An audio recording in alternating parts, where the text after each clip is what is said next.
شمار اعزازات میں سے ایک اعزاز کا ذکر یہاں ہو رہا ہے کہ میرے آقا کی زندگی کائنات میں وہ واحد زندگی ہے کہ جسے اللہ پاک نے ایک ماڈل اور نمونہ قرار دیا ہے۔ اس کائنات میں کوئی اور شخص یہ نہیں کہہ سکتا کہ جیسے میں کرتا ہوں ویسے کرو، کسی اور کی یہ مجال نہیں ہے کہ وہ یہ بات کرے کہ جیسے میں کروں تم ویسے کرو، جیسے میں طریقہ کار اختیار کروں تم وہ طریقہ کار اختیار کرو۔ کسی کا طریقہ حجت نہیں، خواہ وہ عالم ہے، مفتی ہے، پیر ہے، کوئی مجتہد ہے، امام ہے، کسی کا طریقہ ہمارے لیے حجت نہیں۔ ہاں، دنیا اور آخرت میں کامیابی اور اللہ کی محبت کے حصول کے لیے جن کی زندگی کا ہر طریقہ، ہر لمحہ ہمارے لیے حجت ہے، وہ حیات مصطفیٰ صلی اللہ علیہ وسلم ہے۔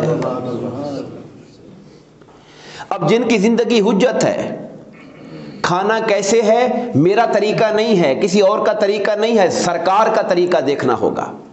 چلنا کیسے ہے، سرکار کا چلنا دیکھنا ہوگا۔ گفتگو کیسے کرنی ہے، سرکار کا بولنا دیکھنا ہوگا۔ ہم نے اپنی عبادات کیسے کرنی ہے، میرے آقا کا طریقہ دیکھنا ہوگا۔ تو اب مجھے بتائیے، جب زندگی کا ہر کام سرکار کے حیات طیبہ اور طریقہ کو دیکھ کر کرنا ہے تو پھر سیرت طیبہ کا مطالعہ کرنا کتنا ضروری ہے اہل ایمان کے لیے۔ سرکار کی سیرت پاک کو پڑھیں گے تو پتہ چلے گا نا کہ سرکار نے بطور والد اپنی اولاد کی تربیت کیسے کی۔ آقا کی سیرت طیبہ کو پڑھیں گے تو پتہ چلے گا کہ سرکار دو عالم صلی اللہ علیہ وسلم نے بطور سلطنت اسلامی کے سربراہ کے حکومت کو کیسے چلایا۔ حکمرانوں کو میرے مصطفیٰ کی سیرت کو پڑھنا ہوگا۔ اب یہ سیرت طیبہ کا مطالعہ کن کے لیے ضروری ہے؟ اللہ نے واضح کر دیا، لمن کان یرجو اللہ، جسے اللہ سے ملنے کی امید ہے، جس کے دل میں خدا پر ایمان ہے، جو قیامت کے دن اللہ سے ملاقات کرنے کی توقع رکھتا ہے، ایمان رکھتا ہے، جسے اس بات کا پتہ ہے کہ قیامت کے دن رب جو فیصلے کرے گا اس پر جنت اور جہنم ہے، جو میرے رب سے ملاقات کی امید رکھتا ہے۔ اب جس سے ملاقات کرنی ہو تو پھر تیاری بھی تو اس ہستی کے حساب سے کرنی ہے۔ اب میرے اللہ سے ملاقات کی تیاری کیسے کرنی ہے؟ کہا گھبراؤ نہیں، میرے محبوب کی سیرت و کردار کو دیکھ لو، وہ والی تیاری کر کے آؤ، ان کی طرح کی تیاری کر کے آؤ، ان کی نقل کر کے آؤ، ان کی اتباع کر کے آؤ، ان کی اطاعت کر کے آؤ، ان کے نقش قدم پہ چل کے آؤ، اور جو مجھ سے ملاقات کا تمنائی ہے، اگر سچے دل سے تمنائی ہے تو اسے اسوہ مصطفیٰ کو نمونہ ماننا پڑے گا اور اس کے مطابق اپنے آپ کو ڈھالنا پڑے گا۔ لمن کان یرجو اللہ والیوم الآخر، جو قیامت کے دن کی امید رکھتا ہے، وذکر اللہ کثیرا، اور جس کے دل میں خدا کی یاد کثرت سے ہے، وہ میرے آقا کی زندگی کو نمونہ ضرور بنائے گا، چونکہ خدا کی یاد اسے مصطفیٰ کے در پہ لے کر جائے گی۔ اللہ پاک نے حضور صلی اللہ علیہ وسلم کی ذات کو نمونہ کن کے لیے ہے؟ اب ہم تو کہتے ہیں کہ سب کے لیے ہے، مگر سوال یہ ہے کہ اس نمونہ کا فائدہ کون اٹھائے گا، اس نمونے کو اپنائے گا کون، اس نمونے پر زندگی ڈھالے گا کون؟ دعویٰ تو ہر کوئی کرتا ہے، خدا نے یہ بھی بتا دیا کون ڈھالے گا، کہا وہی ڈھالے گا جو اللہ سے ملاقات کا یقین رکھتا ہے، جو قیامت کے دن پر ایمان رکھتا ہے، وذکر اللہ کثیرا، جو کثرت سے یاد خدا میں رہتا ہے، وہی در حقیقت اتباع مصطفیٰ میں رہتا ہے۔ یہ جوڑ ہے اللہ تبارک و تعالی کی یاد اور ملاقات کی امید میں اور سرکار کی سیرت طیبہ کے ساتھ لنک میں، خدا نے اس کو جوڑا ہوا ہے۔ اور دوسری آیت کریمہ جس کا حوالہ دوں گا سیرت طیبہ کو سمجھنے کے لیے، ان کنتم تحبون اللہ، قل ان کنتم تحبون اللہ فاتبعونی یحببکم اللہ ویغفر لکم ذنوبکم۔ فرمایا نبی مکرم آپ اعلان کر دیں اللہ سے محبت کا دعویٰ کرنے والوں، اصلاً یہ آیت کریمہ یہود کے بارے میں اتری تھی۔ جب سرکار نے ان کو دعوت دین دی، اسلام قبول کرنے کی دعوت دی، اپنی نبوت کی دعوت دی، انہوں نے کہا ہم تو اللہ کے محبوب لوگ ہیں، یہ قرآن میں ان کے لفظ ہے، نحنو ابناء اللہ و احباؤہ، معاذ اللہ ہم تو اللہ کے بیٹے، اللہ کے پیارے ہیں۔ فرمایا میرے حبیب اعلان کر دو، یہ جھوٹے دعوے کرنے والوں اللہ کے پیارے ہیں، اللہ سے ہم محبوب ہیں، یہ جھوٹے دعوے چھوڑ دو۔ اللہ کی محبت میں سچا وہی ہوتا ہے جو مصطفیٰ کا فرما بردار ہوتا ہے۔ ان کنتم تحبون اللہ، اگر تم اللہ سے محبت کی بات کرتے ہو اور دعویٰ رکھتے ہو، فاتبعونی، تو خدا کی محبت کے دعوے میں سچا وہی ہوگا جو مصطفیٰ کے نقش قدم پہ چلنے والا ہوگا، جو آقا کریم علیہ السلام کی راہ مبارک پر اپنی زندگی کو ڈھالنے والا ہوگا، وہی حقیقت میں اللہ کی محبت کا سچا دعویٰ رکھنے والا ہوگا۔ یہود کو رد کر دیا، یہود کے دعوی محبت کو خدا نے رد کر دیا کہ نہیں تمہارا دعویٰ قبول، دعویٰ محبت کا اسی کا قبول ہوگا جو اتباع مصطفیٰ صلی اللہ علیہ وسلم کے اندر اپنے آپ کو فنا کرے گا۔ اور اتباع کیا چیز ہوتی ہے؟ ایک ہوتی ہے اطاعت، اس کا معنی ہوتا ہے کہنا ماننا، جیسے کہا گیا نماز پڑھو، روزہ رکھو، حج کرو۔ ہم اللہ تعالیٰ کی اطاعت کرتے ہیں، اللہ کی اتباع نہیں کر سکتے۔ یہ فرق سمجھیے۔ سیرت کیوں پڑھ رہے ہیں؟ سیرت اس لیے پڑھ رہے ہیں کہ اللہ نے سرکار کی صرف اطاعت کا حکم نہیں دیا، آقا کی اتباع کا حکم دیا ہوا ہے۔ اطاعت کہتے ہیں حکم کو ماننا، اور اتباع کا معنی ہوتا ہے کسی کے قدم بہ قدم چلنا، کسی کے قدموں کے نشانات کو فالو کرتے ہوئے جانا، یعنی زندگی کو اس اینگل میں گزارنا، چلنا پھرنا، سونا جاگنا، اٹھنا بیٹھنا، ہنسنا رونا، دن کے لمحات، راتوں کے لمحات، عبادتیں اس ڈھنگ میں کرنا جس ڈھنگ میں میرے مصطفیٰ نے فرمائے ہوئے ہیں۔ اس کو کہتے ہیں اتباع۔ اور اطاعت حکم کے تابع ہوتی ہے، دل کرے یا نہ کرے اطاعت کرنی ہے۔ باس جب آرڈر دیتا ہے تو جو امپلائی ہے، سب آرڈینیٹ ہے، وہ مانتا ہے، نہیں مانے گا نوکری چلی جائے گی، اسے ماننا پڑتا ہے۔ محبت ہے یا نہیں ہے اطاعت کرے گا، مگر اتباع وہی مانی جاتی ہے جو دل کی چاہت اور محبت کے ساتھ کی جاتی ہے، اتباع وہ ہوتی ہے۔ اللہ پاک نے سرکار کے معاملے میں صرف اطاعت کو نہیں مانگا، اتباع کو مانا ہے کہ اطاعت اس طرح کرو کہ دل میں محبت مصطفیٰ رچی بسی ہوئی ہو تمہارے، اور وہ حال ہو جیسے حضرت عبداللہ بن عمر رضی اللہ تعالیٰ عنہ ایک اپنے ساتھیوں کے ساتھ رستے سے جا رہے تھے، ایک درخت آیا، درخت کے گرد اپنے اونٹ کو گھمایا اور اونٹ کو گھما کے چل پڑے۔ لوگ حیران کہ یہ اونٹ کو گھمانے کا کیا منطق ہے، یہ کیا وجہ ہے؟ پوچھنے والوں نے پوچھا کہ آپ نے اونٹ درخت کے گرد کیوں گھمایا؟ آپ نے جواب دیا، اور وجہ تو مجھے کوئی نہیں پتا، میں سرکار کے ساتھ تھا، یہاں سے میرے آقا گزرے تھے تو سرکار نے بھی اپنا اونٹ یہاں سے گھمایا تھا، بس میں ادائے مصطفیٰ کو زندہ کر رہا ہوں۔ یہ اتباع ہے، سرکار کو میں نے ایسے دیکھا تھا کرتے ہوئے، بس میں ویسے کر رہا ہوں۔ بہت سی مثالیں ہیں، میں یہ ساری بات اس لیے آپ کے سامنے رکھی ہے قرآن مجید کی آیتیں، تاکہ معلوم ہو کہ سرکار کی جو سیرت طیبہ ہے وہ ہمارے لیے نمونہ کامل ہے۔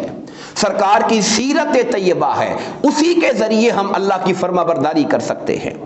خدا فرماتا ہے ان تطیعوہ تہتدوا، اے لوگوں مصطفیٰ کا کہنا مانو گے تو ہدایت پاؤ گے۔ تو آقا کا کہنا کیسے ماننا ہے؟ مصطفیٰ کی سیرت کو پڑھنا پڑے گا، تب جا کر حضور کا کہنا مانیں گے، اور آقا کا کہنا مانیں گے تو اللہ ہمیں ہدایت نصیب فرمائے گا۔ اب ہم سیرت طیبہ کی طرف آتے ہیں، اور میں یہ عرض کروں گا، اب سرکار کی سیرت طیبہ کو ویسے اگر شروع کرنا چاہیں تو ہم عالم ارواح سے شروع کریں، آسمانوں سے شروع کریں، چونکہ میرے آقا کی جو آمد مبارکہ خلقت ہے اس کا تعلق تخلیق آدم سے بھی پہلے کا ہے۔ ابھی وجود آدم کے لیے پانی مٹی گارا تیار ہو رہا تھا، میرے مصطفیٰ تب بھی خدا کی بارگاہ میں منصب نبوت پر فائز تھے، مگر ہم اپنی بات کو ایک سلیقہ اور اس کو ایک اختصار کے دائرے میں رکھ کر تاکہ بات چلائی جائے اور سٹیپ بائی سٹیپ چلتے ہوئے ہم اس کو انتہا تک لے جائیں۔ میں سرکار کے خاندان مبارک میں سے، خاندان کے بھی جو اہل نسب حضرات ہیں انہوں نے 3 درجے کیے ہیں۔ پہلا درجہ یہ ہے کہ سرکار کے جو آباء و اجداد ہیں ان کو، ظاہر حضرت عبداللہ سرکار کے والد ماجد ہیں، ان سے لے کر سرکار کے دادے عدنان تک، ایک دادے آتے ہیں عدنان، یہاں تک پوری امت کا اتفاق ہے، تمام اہل علم کا اتفاق ہے، یہ سب سے کنفرم اور مستند ترین سلسلہ نسب ہے جو معلوم ہے۔ حضرت عدنان سے لے کر حضرت ابراہیم تک، اس پر علماء نے کچھ تھوڑا سا ابہام کا اظہار کیا ہے کہ معلوم نہیں کہ درمیان میں کوئی مس نہ ہو گیا ہو یا کوئی اور ایڈ نہ ہو گیا ہو۔ حضرت عدنان سے لے کر ابراہیم علیہ السلام تک، پھر حضرت ابراہیم علیہ السلام سے لے کر حضرت آدم تک، کتابوں میں لکھے ہیں لوگوں نے نام لکھے ہوئے ہیں کہ کون کون دادا تھا، حضرت آدم تک لکھے ہوئے ہیں، مگر جس پر اتفاق اور جو مستند طریق ہے وہ حضرت عدنان تک ہے، اور سرکار نے بھی فرمایا اپنی حدیث پاک میں کہ یہاں تک بیان کیا کرو۔ وہ کون سے آباء و اجداد ہیں، میں ان کا ذکر مبارک کرتا ہوں۔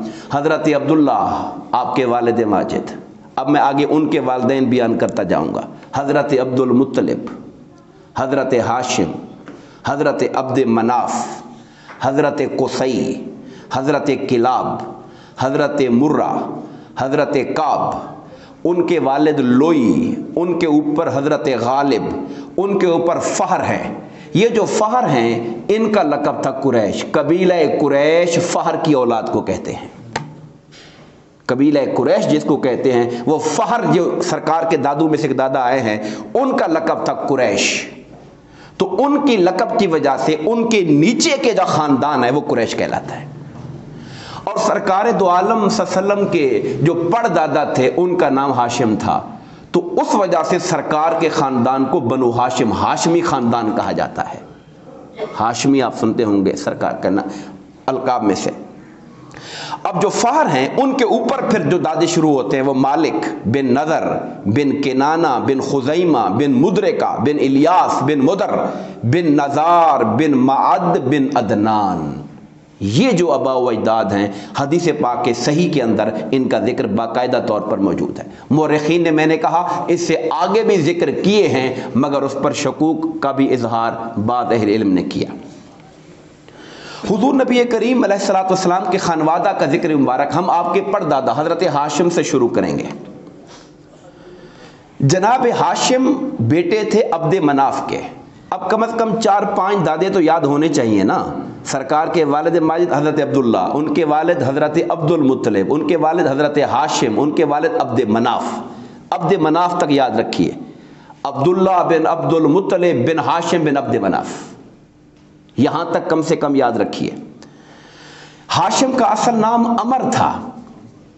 ایک بات جو میں نے ہر سیرت میں پڑھی، چونکہ بات ہم نیا ٹاپک شروع کر رہے تھے سیرت طیبہ کا، تو میں نے 3-4 کتابیں جو سیرت پر لکھی گئی ہیں ان کو دیکھا۔ الرحیق المختوم کو دیکھا، صفی الرحمن مبارک پوری کی، ان کے علاوہ قاضی عبد الدائم کی سیرت خیر الورا ہے ان کو دیکھا، میرے استاد مکرم کی سیرت الرسول ہے شیخ الاسلام ڈاکٹر طاہر القادری صاحب کی، ان کو دیکھا، پیر کرم شاہ صاحب کی ضیاء النبی صلی اللہ علیہ وسلم سیرت پر کتاب ہے۔ اگر آپ میں سے کوئی پڑھنا چاہے تو سب سے مختصر جو کتاب لکھی گئی ہے وہ ضیاء النبی ہے، جو پیر محمد کرم شاہ صاحب الازہری رحمۃ اللہ تعالی علیہ۔ تھوڑا اور تفصیل میں جانا چاہتے ہیں تو وہ شیخ الاسلام ڈاکٹر طاہر القادری صاحب کی سیرت الرسول ہے، اور ایک بہت مختصر کتاب ہے سیرت پر علامہ نور بخش توکلی کی، علامہ نور بخش توکلی سیرت رسول عربی کے نام سے، یہ میں ساری آپ کو اردو میں بتا رہا ہوں۔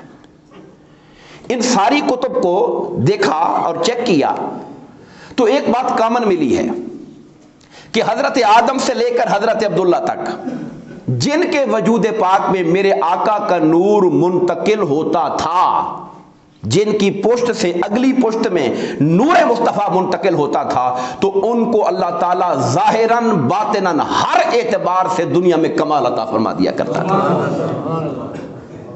نور محمدی صلی اللہ علیہ وسلم کی برکت سے جس کی پشت میں آقا کا نور آ جاتا تھا پھر اس کا چہرہ بھی نورانی ہو جایا کرتا تھا۔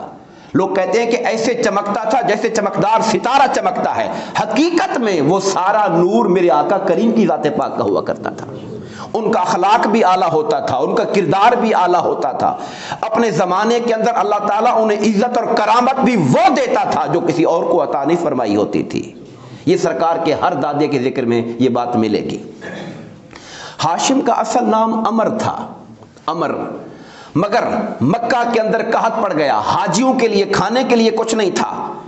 ہاشم کو اللہ نے مال و دولت دیا تھا، انہوں نے کئی 100 اونٹوں کو ذبح کرایا، روٹیاں پکوائیں اور اونٹوں کے گوشت کے شوربے میں روٹیاں ڈال کے، ہاشم کا معنی ہوتا ہے چورا چورا کرنے والا، ٹکڑے ٹکڑے کرنے والا، چونکہ روٹیوں کا چورا کر کے ٹکڑے کر کے گوشت میں ڈال کے سرید بنا کے حاجیوں کو کھلایا کرتے تھے، تو اصل نام چھپ گیا، روٹیاں توڑ توڑ کے کھلانے والا ہاشم کا نام اللہ نے زندہ فرما دیا، ہاشم ہے یہ۔ اور پھر یہی وہ شخص ہیں وہ جو سورہ القریش ہم پڑھتے ہیں، لإیلاف قریش الافہم رحلۃ الشتاء والصیف، وہ جو سردیوں اور گرمیوں کا سفر اللہ نے کہا میں نے تمہارے لیے رکھا ہے۔ مکہ کا وہ خطہ، عرب کا وہ خطہ جہاں ڈاکہ زنی اتنا تھی کہ کوئی بندہ اپنا مال بچا نہیں سکتا تھا، اللہ نے قریش کو اپنے گھر کی برکت سے یہ عزت دی تھی کہ وہ سردی گرمی میں بڑا قافلہ تجارت لے کر شام اور یمن کی طرف جایا کرتے تھے، اور اس قافلے کی جو ابتدا ہے یہ حضرت ہاشم نے کی، حضور کے پردادا نے کی تھی، حضرت ہاشم نے۔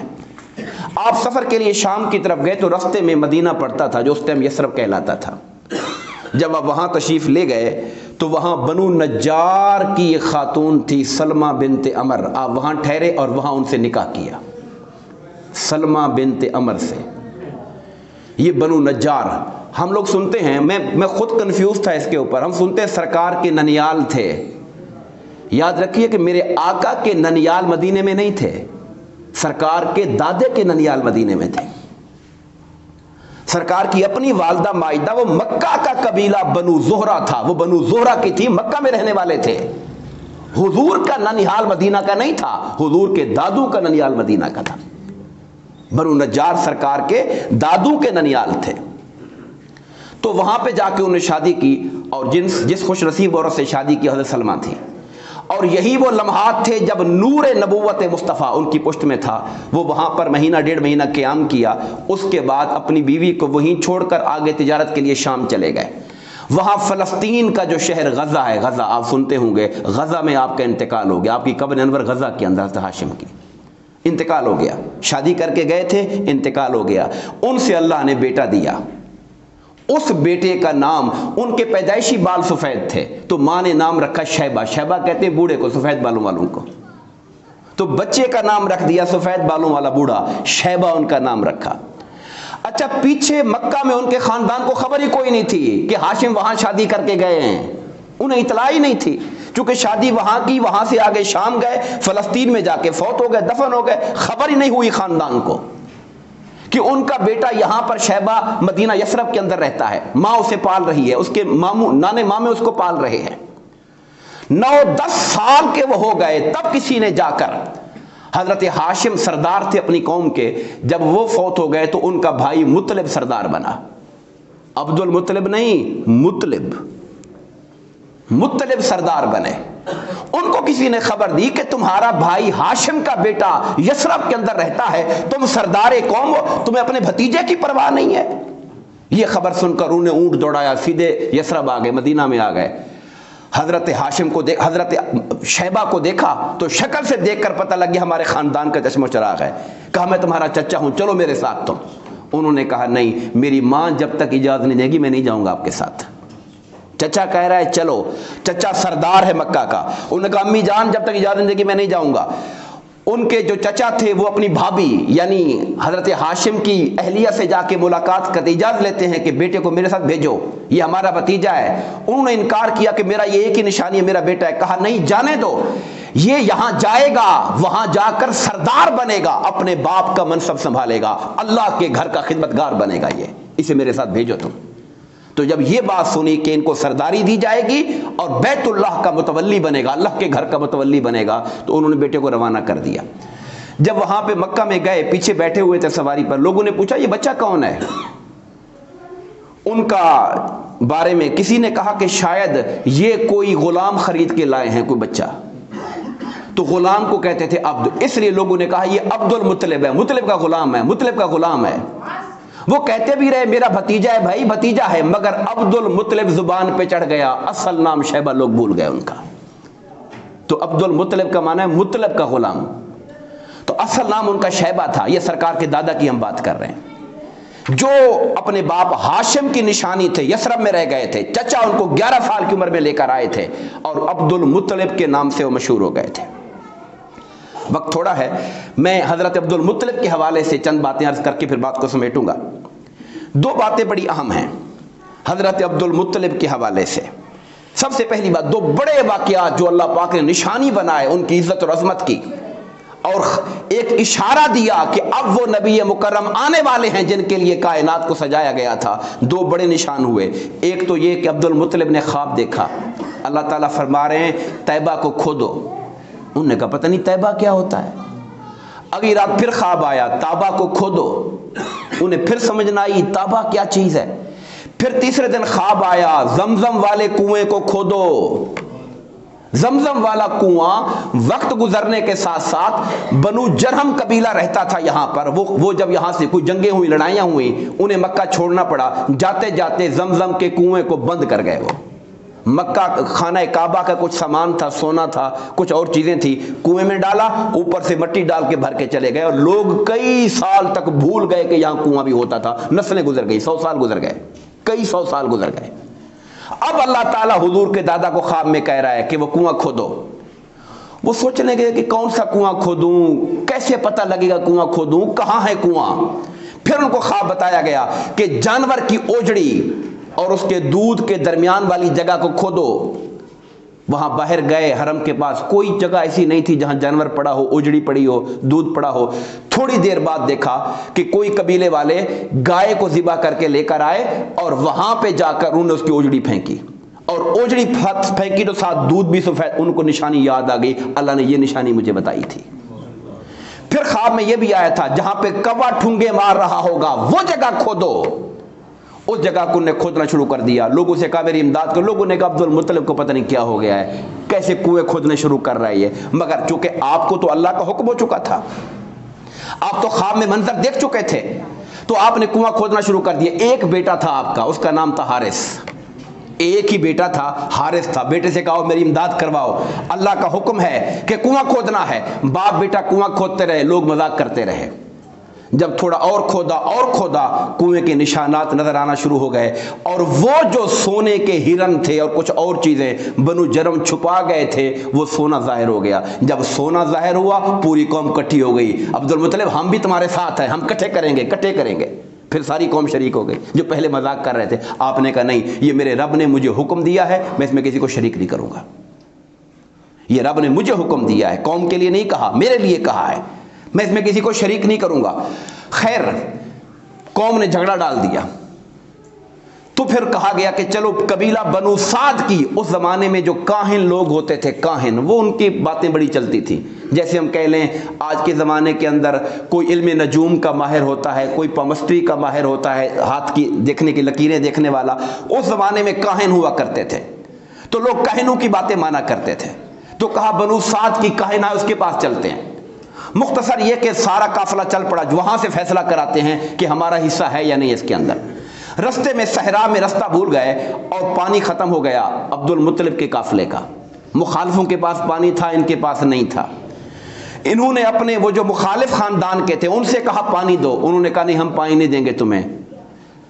اللہ کا کرنا یہ ہوا کہ دوسرے تیسرے دن جب اپنے عبد المطلب نے اپنے اونٹ کو اٹھایا تو صحرا کے اندر ان کے اونٹ کے نیچے سے اللہ نے پانی کا چشمہ جاری فرما دیا وہاں سے۔ اب لوگوں نے کہا، مخالفوں نے کہا چلو چھوڑو عبد المطلب، ہو گیا فیصلہ، وہاں جا کے کیا کروانا ہے؟ جو خدا تمہارے لیے صحرا میں کنواں چشمہ پیدا فرما رہا ہے تو حرم کا کنواں اور زمزم بھی تمہارا ہی ہوگا، ہمارا کوئی حصہ نہیں ہوگا اس کے اندر۔ اس وقت آپ نے نظر مانی تھی، جب لوگوں نے آپ پر حملہ کیا، آپ پر چڑھائی کی، تنگ کیا آپ کو، تب آپ نے ایک نظر مانی تھی۔ یہ نظر یاد رکھیے گا، اے اللہ اگر تم مجھے 10 بیٹے دے اور میرے 10 کے 10 بیٹے جوان ہو کے میرے سامنے کھڑے ہوں تو ایک بیٹا تیرے نام پہ قربان کر دوں گا۔ یہ نظر مانی تھی انہوں نے۔ ہم اس نظر کا ذکر کریں گے آگے چل کے جب ان کے بیٹے حضرت عبداللہ کا ذکر آئے گا۔ دوسرا واقعہ جو ہوا، میں ذکر یہ آج سید عبد المطلب کو ختم کرنا چاہتا ہوں۔ دوسرا واقعہ جو ہوا وہ یہ ہوا کہ ابرہہ نام کا ایک سردار تھا یمن کا، جو نجاشی بادشاہ کا گورنر تھا، عیسائی تھا۔ اس نے دیکھا لوگ عرب سارے خانہ کعبہ کی طرف جاتے ہیں، اس نے سوچا میں بھی ایک خانہ کعبہ کیا چیز ہے، کمرہ ہی ہے نا، میں بھی ایک عالیشان قسم کا ایک بنواتا ہوں، لوگوں سے کہتا ہوں یہاں آ کر طواف کیا کرو۔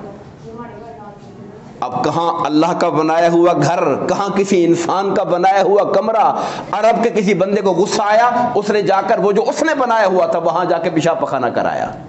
اب اس کو ایسا تپ چڑھا، اس نے 60,000 کا لشکر لیا اور مکہ پر حملہ کرنے کے نکل پڑا۔ جب وہ عرفات اور مینا کے درمیان پہنچا، وادی محصر اسے کہتے ہیں، اس کے پاس جو ہاتھی تھا، اس لیے اللہ نے کہا اصحاب الفیل، ہاتھی والے۔ الم تر کیف فعل ربک باصحاب الفیل، آپ نے دیکھا نہیں اللہ نے ہاتھی والوں کا حشر کیا کیا تھا۔ وہ جو اس کا سب سے بڑا ہاتھی تھا، جب وادی محصر آئی، عرفات مینا کے درمیان، وہاں بیٹھ گیا، ادھر موڑتے تھے جاتا تھا، دائیں موڑتے تھے جاتا تھا، بائیں موڑتے تھے جاتا تھا، مکہ کی طرف موڑتے تھے بیٹھ جاتا تھا وہیں پر، آگے نہیں جاتا تھا۔ اس وقت رب کائنات کی مدد آئی، مکہ کا سارے 60,000 کا لشکر کوئی تھوڑا لشکر تھا، مکہ والے شہر چھوڑ کے پہاڑوں پہ چڑھ گئے، بھی اللہ جانے خدا کا گھر جانے۔ اور حضرت عبد المطلب خانہ کعبہ کے دروازے پر گئے، کہا باری تعالیٰ ہر کوئی اپنے گھر کی حفاظت کرتا ہے، یہ تیرا گھر ہے، اس کی حفاظت تو آپ کرنا، یہ کہہ کر پہاڑوں پہ چلے گئے۔ تب رب نے حفاظت کر کے دکھائی اپنے گھر کی۔ ابابیل ٹائپ کے پرندے آئے، ایک کنکری ان کے منہ میں ہوتی تھی اور 2 کنکریاں ان کے پنجوں میں ہوتی تھیں، وہ انہیں آ کے پھینکنا شروع کر دی۔ وہ ایسے لگتے تھے جیسے گائیڈڈ میزائل لگتا ہے، گائیڈڈ میزائل ہوتا ہے نا، جب کو چھوڑتے ہیں اپنے نشانے کو ڈھونڈتا ہوا وہاں جا کے پہنچتا ہے، اللہ کی طرف سے یہ گائیڈڈ میزائل تھے جو ان ابابیلوں کے منہ سے گر رہے تھے، اور جس کو لگتا تھا اس کے بدن کو چیرتا ہوا زمین کے اندر چلا جاتا تھا۔ خدا نے کیا کہا، فجعلہم کعصف ماکول، اللہ نے پورے لشکر کو ایسے کر دیا جیسے کھایا ہوا بھس ہوتا ہے۔ جانور منہ میں گھاس لے کر نا، جب اس کو بار بار منہ کے اندر گھما گھما کے اگالتا ہے تو جیسے بھس بنا ہوتا ہے، کہ ہم نے پورے لشکر کو پتھروں کی ایسی بارش کی، کھایا ہوا بھس بنا دیا ان کو۔ اور یہاں پر ایک واقعہ وہ بھی ملتا ہے کہ حضرت عبد المطلب کو ابرہا نے دعوت دی، بلایا اپنے پاس کہ تم سردار ہو، آؤ میرے پاس، یا آپ ملنے کے لیے چلے گئے۔ آپ نے پوچھا کیسے آنا ہوا؟ انہوں نے کہا میرا 200 اونٹ تھا، تمہارا لشکر پکڑ کے لے آیا۔ کہنے لگا عبد المطلب میرے دل میں یہ تھا کہ تم مکہ کی بات کرو گے، کعبہ کی بات کرو گے، تم اپنے اونٹوں کی بات کر رہے ہو۔ انہوں نے کہا میں اونٹوں کا مالک ہوں، کعبہ کا مالک کوئی اور ہے، میں اپنے اونٹ مانگنے آیا ہوں، کعبہ کی حفاظت کعبہ کا رب خود فرما لے گا اس کا۔ اور پھر یہ حال ہوا جو دنیا نے دیکھا تھا۔ ہم اس پر مزید گفتگو انشاءاللہ آنے والے جمعہ پر کریں گے، اور یہ سلسلہ ہے سیرت النبی کا، جو انشاءاللہ اللہ کی مدد اور سرکار کے نگاہ کرم سے قدم بقدم ہم آگے چلتے رہیں گے، اور دعا کریں گے اللہ تعالی ہمیں سرکار کے نقش قدم پہ چلنے کی توفیق عطا فرمائے۔ آمین۔ وما علینا الا البلاغ المبین۔